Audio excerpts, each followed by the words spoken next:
Hey everybody, I'm live. Um, Christ I am disciple.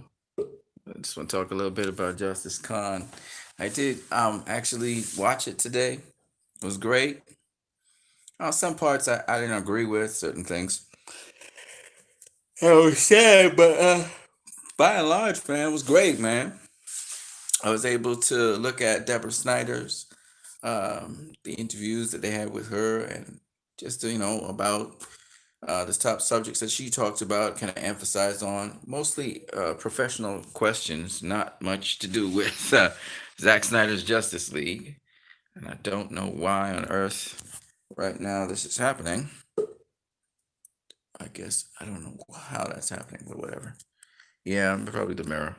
But it was just great. I'm sitting on the floor, so if you guys want to know what's going on, yeah, it was a great. It was just great. I can't spend too much time right now, and we can do a stream where you guys can jump on as guests. But at this present point in time, I gotta go get something to eat. But here's what I want to say about Justice Khan, and you guys can comment on the stream. In fact, let me relocate myself very quickly because this room's kind of hot. But it was great. Um, to see Deborah Snyder interviewed. Then, of course, we also had Ray Porter on. I listened to him a bit, and we also had a bunch of people actually today. A bunch of people today. I think Ping Pong Flicks, gentlemen, for diversity in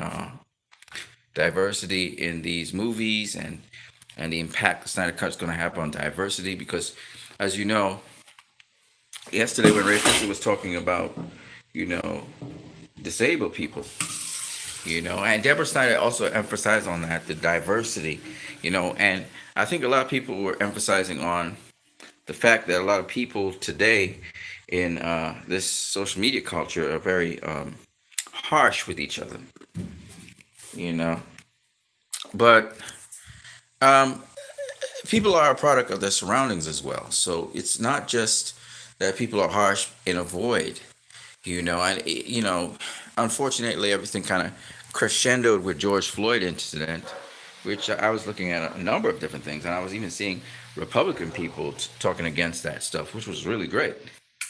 But by and large,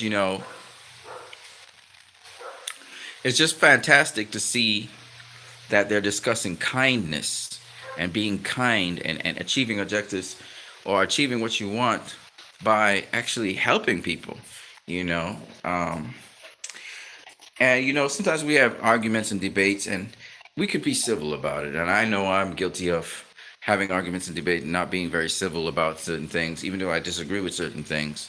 And sometimes being very dogmatic about it, and I'm absolutely incontrovertibly wrong about it. So I just want to spread some love to the different people here, you know, and just shout out to each and every one of you guys that made not just the Snyder Cut possible, but also you did so much good in the world.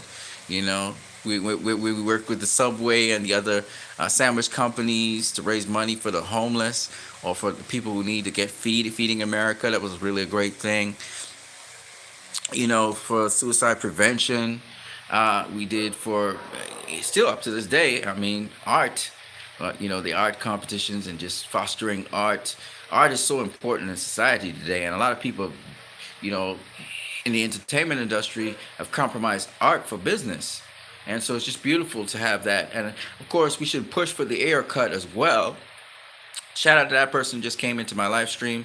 You can talk, guys. Feel free to express yourselves. The one thing that this whole situation has brought about is we're free to express ourselves. So feel free to express yourselves. Talk about these things. Um, I personally, I find it something that's kind of rewarding and beautiful at the same time. Okay, I see. That's what's up. You guys can't see my face, but that's okay. Okay. It's rewarding and beautiful at the same time. Just turn it away from the eye. There you go. That's beautiful. I have to actually cook food right now. um, you know, um, the emphasis of these movies has been different than any kind of superhero ever movie. When I watched that, Deborah Snyder asked a question to all of the ladies on the panel. Of course, that is nerd queens, so that's why it was a ladies only panel. It wasn't really. There are not many men. Nerd queens decided to host this, so this is why the panel was mostly women. And it was so organic. I love that they didn't try to pretend or perform or anything. And what was beautiful about it was listening to. I need to cook some food, otherwise I'm going to be in problem. Listening to, and feel free to jump on if you guys want me to do a more holistic one where you guys can hop on as guests and say your piece and then hop off. I can also do that. Okay. So, and just tell us your name and who you are and where you live and everything. I'm gonna set it up in a minute, okay? But right now, I just want to do this quick little piece because my phone is charging. Oh, I need to charge at least. So, it was just great to see, these different people talking about kindness, and then, like I was saying, Deborah Snyder sort of encouraging people to continue along the pathway of helping one another, helping and trying to make the world a better place instead of, and I'm all over the place, but Cyborg, was beautiful because you remember Cyborg didn't really accept his body and he didn't accept who he was. And maybe if you're born with disabilities is different to if you acquire disability, but I guess that process would be similar, right? But she was speaking about different things, women in the industry. They spoke about what women should be advised about, and getting into an area like that, and several other things which I thought were interesting. She didn't really touch much on the Snyder Cut, and I didn't expect it because the panel really had a nice broad length and width, especially of the movement and what we're doing. And I know there's several other events that are going on. It was really nice for Zack Snyder, Deborah Snyder, Ray Porter, and all these other actors like Ray Fisher and people from the Snyder Cut movement to be interviewed on this program. It's just beautiful. I love it. I know a lot of people talked about this today, and I'm kind of last to the party again. But it's a beautiful thing, for people to be able. What's beautiful about this whole thing? I really. This is what I always loved about Zack Snyder and Deborah Snyder. Okay, and all the people associated with them. It's more than just a movie. And hearing different people talk about their lives, how it was affected. One of the nerd queens, she has an anxiety. She gets anxiety attacks. Okay, and how the situation in Man of Steel appealed directly to her. And it's kind of like a go-to situation, a life lesson. Deborah Snyder, I believe it was, that talked about Man of Steel being one of her favorite moments was when young Clark Kent, he gets overwhelmed by, these new abilities that come to him, and now he sees the world in a big, big way. And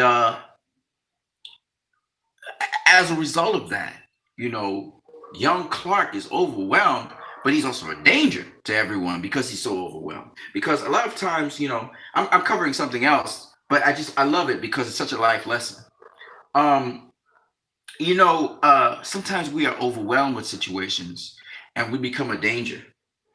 But thank God that there are people in our lives that can calm us down, talk us down, and help us to think through situations. And this is not just limited to young Clark Kent, who's a teenager going into adolescence, but it's also for you and me. And the unknown of the future. There's so many things that are beautiful about these movies that are not really necessarily said, but yet they're said. They're emotionally conveyed. And Clark's mother, Martha Kent, she was scared too. And you could feel the fear in her voice as she talks to young Clark Kent. The actress, Diana, she talked about how she and the actor who was playing Jonathan Kent, how they actually discussed in detail how dangerous this young child could potentially be, you know. And you know what? You could hear her as she runs to the scene. She knows it's urgent, and this is a tipping moment in Clark Kent's life. This could go one way, or it could go another way. Okay, and even though she's scared, she's able to communicate with her son. Cavius Haley, shout out to you. Never heard of you before, sir, but it's great to see you. And she was able to communicate with her son because he had that sort of relationship with her. Man of Steel is a classic movie to me. Thank you, Cavius Hale.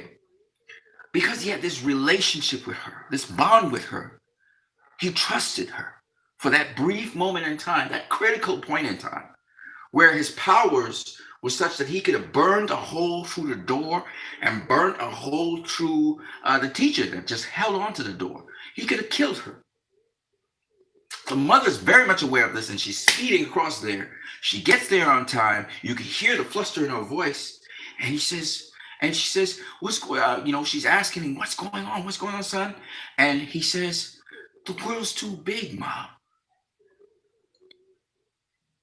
And she says something so simple. I was just looking at Will Smith and Jada Pinkett Smith, and they were talking about fathering. And Will, his father, had bought this old building,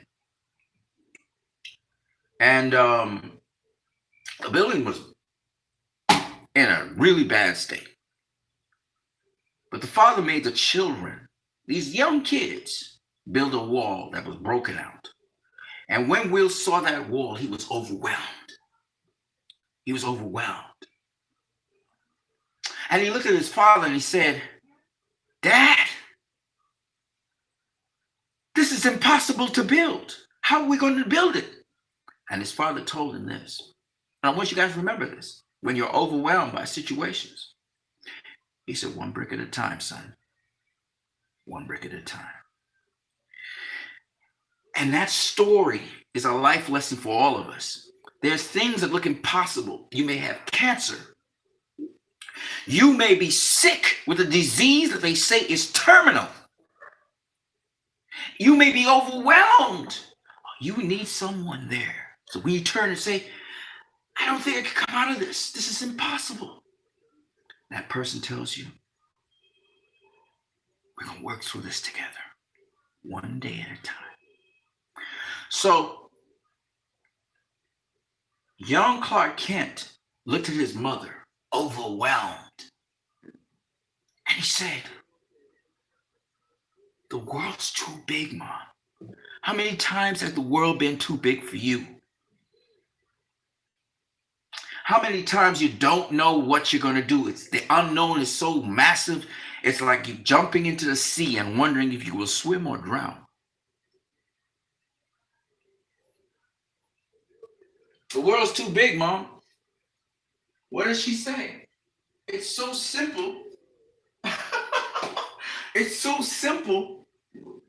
It's so simple that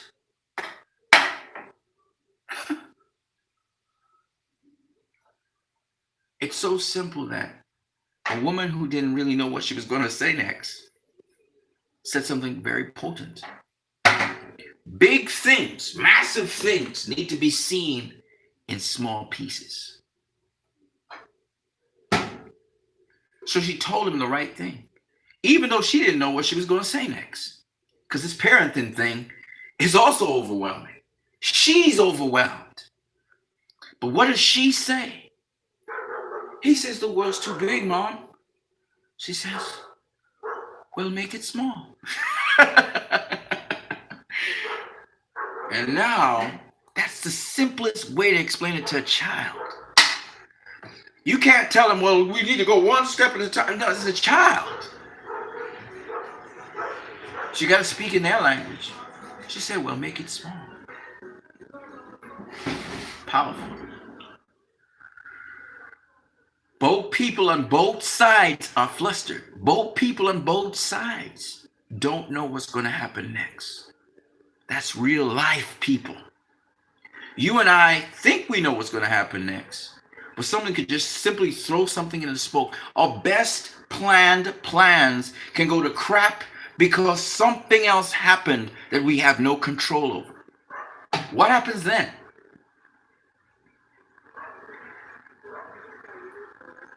So when I see this movie, it had a huge impact on me. I went and saw it 6 times. Man of Steel. Because it had a direct impact on my life at that time. So make it small. What did he say after that? Because this is critical. You can tell somebody the right thing, but then the next thing you got to do is walk them through it. A lot of us like to say, when somebody messes up, and we mess up, all of us mess up. Somebody messes up and you're like, all you had to do was this, or we beat them over the head with what they messed up with. How are they going to get out of the situation if they messed up? And this is another piece that Will Smith and Jada Pinkett Smith, these two fantastic people, said. Will realized what Man of Steel already actualized. You can't make someone do what you envision to them and think you're helping them. You're not helping them. I learned this the hard way, but someone tells you their desire, their heart's desire, and you're trying to help them.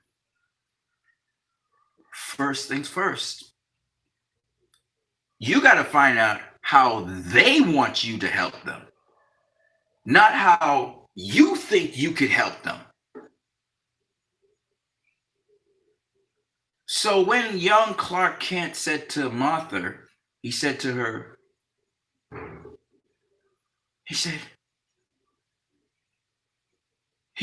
she probably anticipated that he would say something. He didn't say anything, actually. Then she came back to the concrete way. How do you make the world small? How? And her connection with Clark was so powerful. Even though she was not his real mother, she had a connection to him. And so now, what she said, even though it's very simple, the how of it was important. And she said, listen to my voice.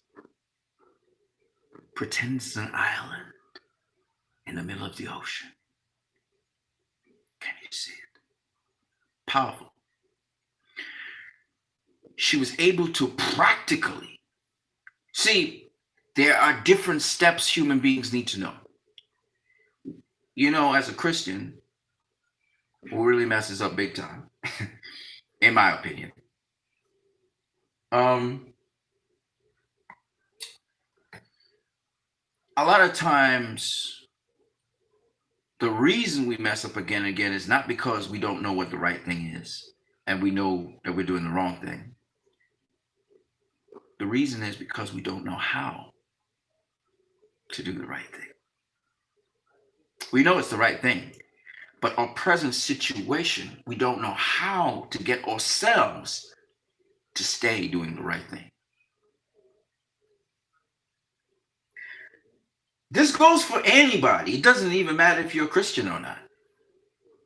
If people knew how to deal with each and every life situation, we'd have a lot of people who'd be doing very well in their holistic lives. Health, everything. But there's things we just don't know how to do. But God is good in that we're able to be around people who may know how. Some of them don't know how. Some of them want you to live a life a certain way. Those people may not be the people you need to come to advice for. But how do you know that? Because life is interesting. You got to go ask them. You got to go find out from them. And if their advice is not good for you, then you move on. So it's not stay away from them. It's find out who can help you with your situation. Thankfully for Clark, his mother was right there. She came immediately. She did not delay. It showed her commitment as well. And she knew, anticipated he would ask, how do you make a big world small? And the older Clark, when speaking to General Zod, spoke about how his parents taught him how to focus. Focusing is a key element of life. Focus involves failure. Focus involves failure. If you don't like failing and you get deterred by failing, you cannot stay focused to the finish line. Focus involves failure. As long as you have breath in you and you have a determined objective, whatever it is, you can accomplish it, no matter how ridiculous it sounds. My father pumped that in my head since I was a child. And the point behind it is, she helped Clark to focus in, dial into her voice. Because he trusted her, he was able to focus in. She said, pretend it's an island. She used her metaphor. In the sea of all of the stimulus, focus in on moi. And he was able to do so. She said, can you see it? And he said, I see it. It's poetic, but yet at the same time, it is childlike. I love that moment that Deborah Snyder brought up. It's a life lesson for all of us, whether we're ones to mentor other people. And let me tell you something. All of you guys have gone through life. That means all of you qualified to be mentors. You may not be the greatest mentor in the world, but God, once you've been on this earth long enough, God wants you to mentor someone. He wants you to pass on knowledge and information. That's what, the longer we are on this planet, that's what we're here for. So each of us has some special expertise we're good at. Some people will say, okay, your expertise is probably not good. No, all expertise is good. The problem with life is there are appropriate places or venues for each expertise, no matter what. A murderer could be a good military man, you know, because that's what assassins do, right? Everybody in this world, a thief could be a good spy. A liar could be a good spy. Let's see. There's so many negative things that we don't realize there's a place for them in the world. And they're not negative if put in the proper context. Right? So all of us have some sort of potential towards expertise that we could share with one another. And it's sad that in this world, but we're dealing with different issues, a lot of problems that separate us. And we're all the same, ladies and gentlemen, in a way. We all breathe, we all tick, we all have emotions. We're all the same. It doesn't matter. How do I mean? What do I mean by that? We're human.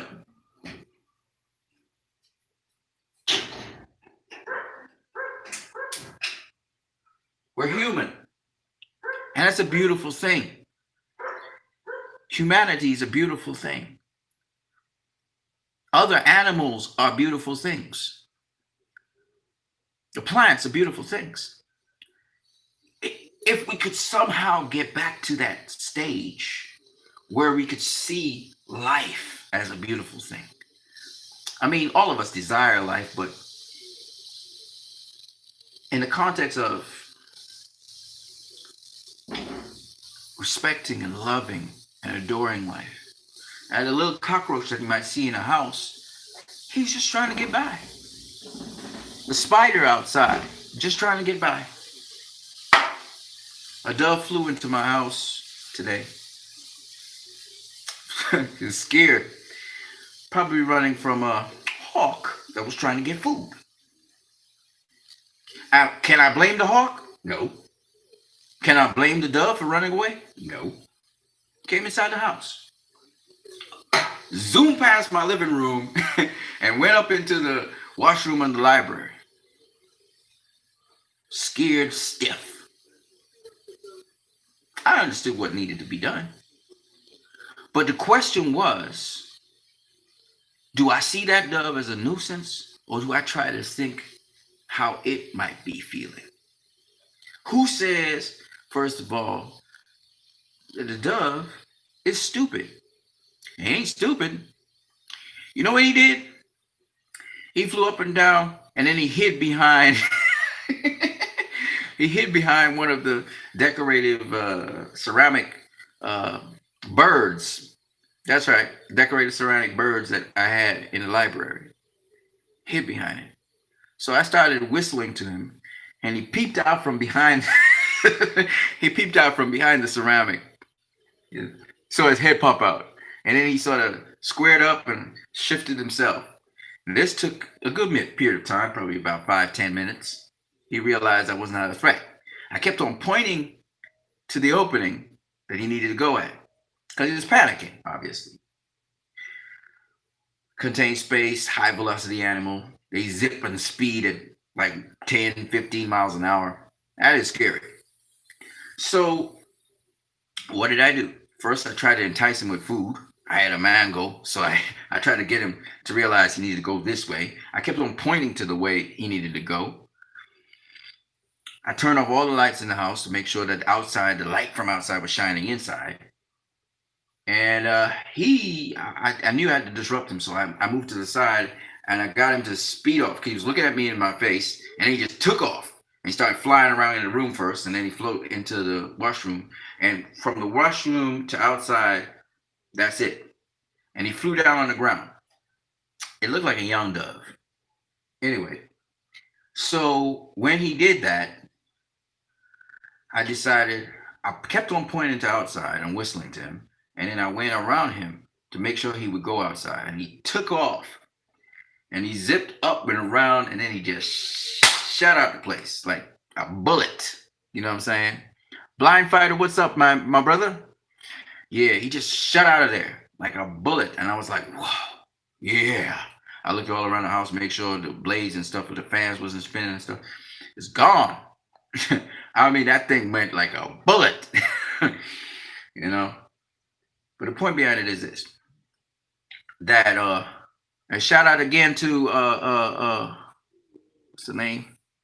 Shout out to the Blind Fighter 6953. Salute. Yeah, the point behind it is that, you know, all life matters. What do you think of Doom Patrol on HBO Max?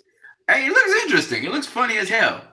It looks funny. I looked at the advertisement. I haven't seen Doom Patrol yet. I'm now kind of getting back into it because I was interested in Zack Snyder's Justice League. That was my thing. But Doom Patrol looks interesting. I mean, it's wacky. It's funny. They accomplish their objectives in some strange ways. And I like that. I mean, you know, DC always had, you know, they're different characters and different characters. Even Cyborg. Cyborg's a serious character, but yet at the same time, you could put him in a funny scenario, or you could keep. And you know what's the beauty of it? I think Jay Oliver hit it on the head. You can make many different stories with these characters. They evolve with time. You know, that was something that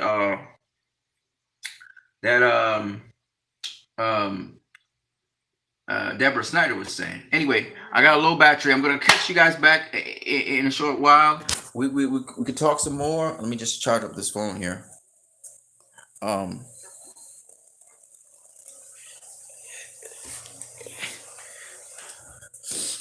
Oh, oof. Okay. We talk some more. I know you guys want to talk, so let me. I'm gonna get you guys on as guests in my stream. So I'm gonna come up with a stream, and you guys can jump on as guests, and you can talk as much as you want. All right. So I'll spend like 20-30 minutes, but I really want to get in deep on some of these films in what we now call the Snyderverse. which probably will end with Justice League. They were talking about, trying to remember who, if it was yesterday or today, they were talking about the possibility. Oh no, I think it's one of the writers for one of the reputable, or the big media outlets. I'm trying to remember which one it is called, but he was following the Zack Snyder today. The Zack Snyder Justice League. He was interviewed today, and he was talking about how it might be a possibility that HBO Max, creates this Snyderverse, and then we get this parallel set of stories from these characters from the Snyderverse. But the problem with that, I would see, is that the actors may be needed in the DC universe. Like, for instance, Wonder Woman's going to have Wonder Woman 84. So I wouldn't want to mess with that. And I think that Zack Snyder, at least as far as I can see, I don't know. We'll see what happens. But Zack Snyder looks like he's it's like an Elseworld thing. That's what they're calling it now, or at least that's what the guy said. I'm not too sure. I can't take his word for it. I need to see what Zach really actually says about it. But Zach said something in an interview which I saw, which was that it's its own thing, sort of like. The Blind Fighter 6953 says, "Will they announce the air cut of Suicide Squad?" Um, we need to push for that as fans. We need to push for that because I would love to see that come to fruition as well. But at present, we need to complete also, I think, my personal opinion, complete seeing Zack Snyder's Justice League on the screen because we know it may or may not be named Zack Snyder's Justice League because of some legal issues. But I hope that it is. I hope that it is. you know, it's just a great, great, great win for all of us because as you know, Zach goes deeply into things, and I wanted to talk to you guys last night about it. I did. I think I did do something, but I wanted to also kind of leave a little bit more time, watch some of the other Justice Con stuff that's going on. But Doom Patrol, like you said, is it's fun. It's fun. Doom Patrol is fun, and I would like to check it out. There was a Swamp Thing that was there too. That was on another channel. I think it was DC Online or something like that, and I was going to try and look at that and Titans and all those things, but everything in timing, I guess. Everything in its time. HBO Max hopefully will be offered down here. If not, I'm trying to order it abroad. It should be able to order it though, because at the internet now, you should be able to order anything anywhere. So hopefully that is available down here in my country, which is Trinidad and Tobago. So it's really good to talk with you guys about this. Now, a lot of you guys are coming through right now. What I'm going to do, listen to me carefully. I'm going to shut this feed down, and you guys can come across to the next feed I'm going to do is a stream with StreamYard. StreamYard is a platform where guests can actually jump up on it and start talking. All right, and if you now have a problem letting people see your face, and you should let people see your face, come out the shadows, please.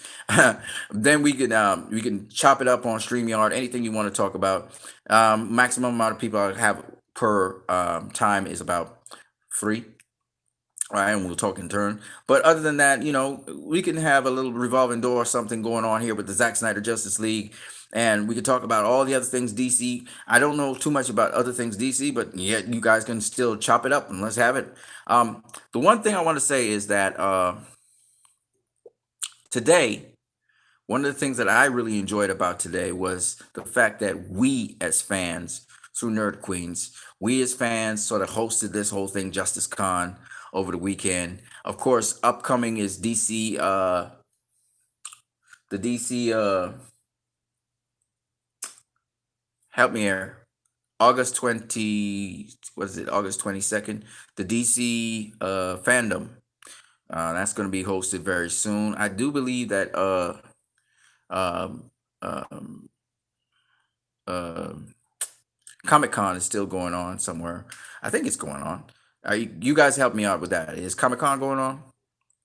What I do know though is this got my undivided attention. I was really interested to see what would happen, and I'm very pleased with what I'm seeing so far. It's really nice to talk with you guys also about it.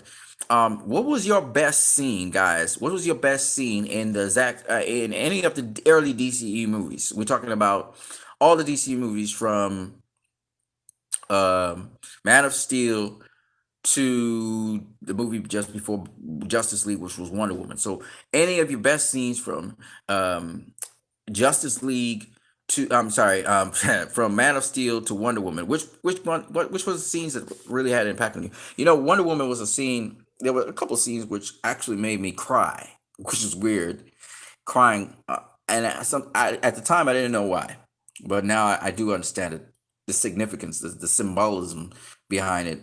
Um, but there were a couple scenes where I was like, Wonder Woman was a very emotive movie. Cavius Hale, Zod fight, and Wonder Woman war scene. Oh, the Zod fight made you cry.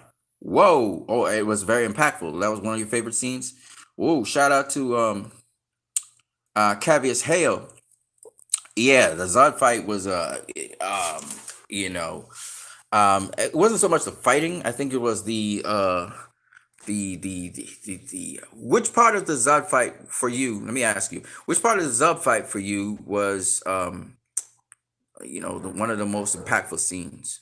The Superman's first flight was on one of the best scenes for Man of Steel for you. All right, okay. So what made it? What made those scenes the best scenes for you guys? Um, uh, the Blind Fighter 6953 and Cavius Hale. What made those scenes the best scenes for you? You know what? I need to go. I need to go. When Zod threatens his mother. Whoa! Right. That was an intense. That was an intense moment where she was on the ground and he was still, pressing her. You know what I mean? It was scary. I will not lie to you. Um. So, what part of Superman's? Can you articulate, or can you tell us what was the what made Superman's first flight for you one of the best scenes? Was it just the actual flying? Was it Jarrell talking to him and really just sort of inspiring him? What was the the why was it the best scene? Do you know why? So there were several different scenes in Man of Steel. One of my favorite scenes of Man of Steel was when Jonathan Kent took Clark Kent down into the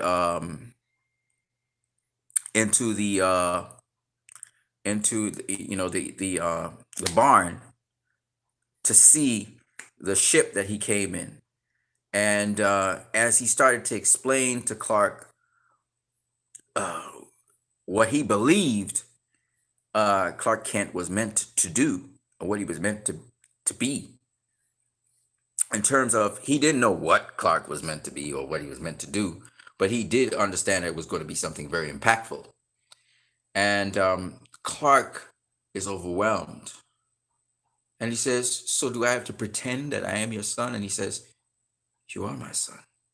That was powerful.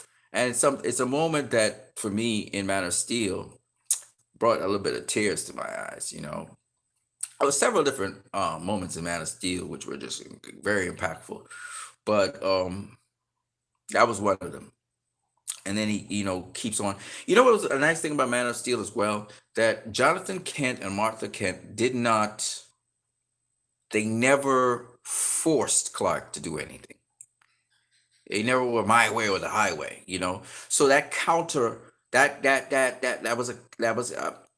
was counter to Zod's way of doing things. Zod's way was very autocratic. It was like my way or the highway.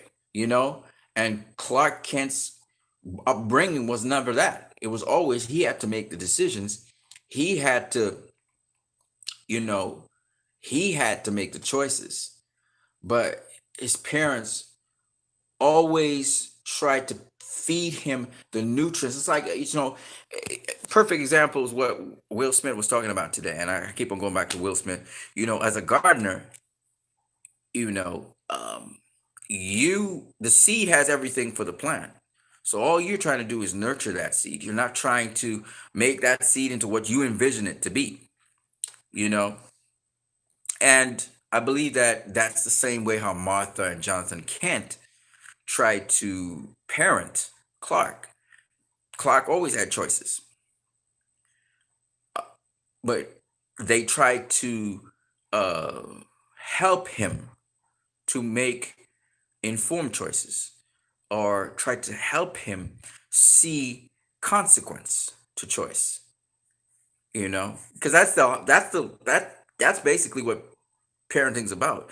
Is trying to get your children to think down the road, not just to think about the situation itself as they see it, and nothing beyond that. you know. And so I thought that was really something. And what's interesting? One of the most painful messages that Clark ever had to receive was, he was just speaking to his father about how you're not my father. You're just some guy that found me in a field.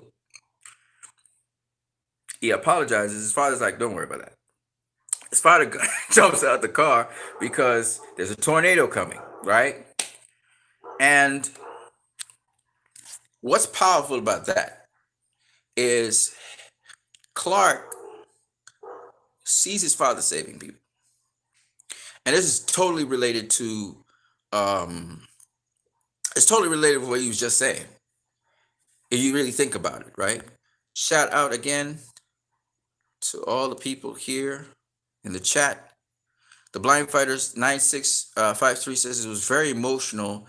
The seeing Superman soar into space, and then of course his father speaking in the background, his real father. Well, at least the ship's version of his father, and his father giving him a sort of um, giving him again. His father really wasn't trying to tell him what he should be. He was just kind of giving him an idea of what they as parents hoped he would be. And that's the difference between hoping for somebody to be something versus being very specific and trying to be active and forcing them to be something that they are not, or they don't want to be. So it was very interesting that point, like you said, it's quite emotional. And then the special effects in it and the music and so on. It was a very moving point, uh, very poignant point, like you say. Um, Blind Fighter 6953. The Blind Fighter 6953 says, I remember seeing Man of Steel. There were many people. Um, hold on a second. Many people in the cinema. Oh yeah, I went and saw it. Where did I first see it? I first saw it in an IMAX. First saw it in IMAX, and it was so much more of a movie than I expected, because I really I kind of lost interest in superhero movies, and just my life experiences and so on. I wasn't really interested in seeing superhero movies and action and stuff. But that movie was just so much more than an action flick. It's quite dramatic and very realistic in my opinion, as to not, you see, people take things so literally. I mean, in the way how people behave, and how didactic it was, or informative at least, on how we could deal with situations in our own personal lives. So, when I talk about, he just finished telling his father that he wasn't his father. He was some guy that found him in the field, and he apologizes, but as his mother tries to correct him, but he doesn't realize that his father is behaving exactly like how um he did with him. He doesn't realize that his father is a father. He is going to be fatherly and protective of all people, and he doesn't realize that that's what he will be. He will be his father. That he's going to become his father, and the people of Earth are going to look at Superman and say, you're not our protector. We didn't ask for you. You're just some guy that came and stumbled upon our planet."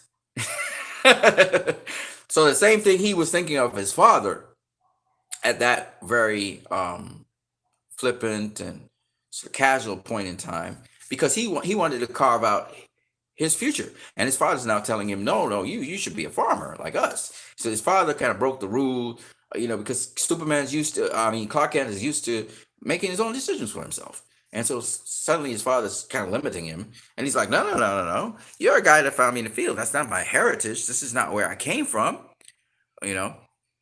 And so that's where he's really coming from.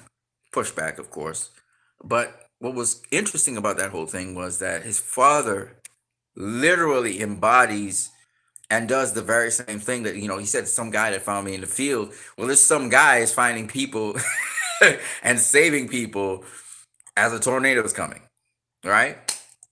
And he's making snap decisions, you know, like, Midwest people do. If you've been around Midwest white people, that's how they behave. To the point, you get it done, and they have values, most of them.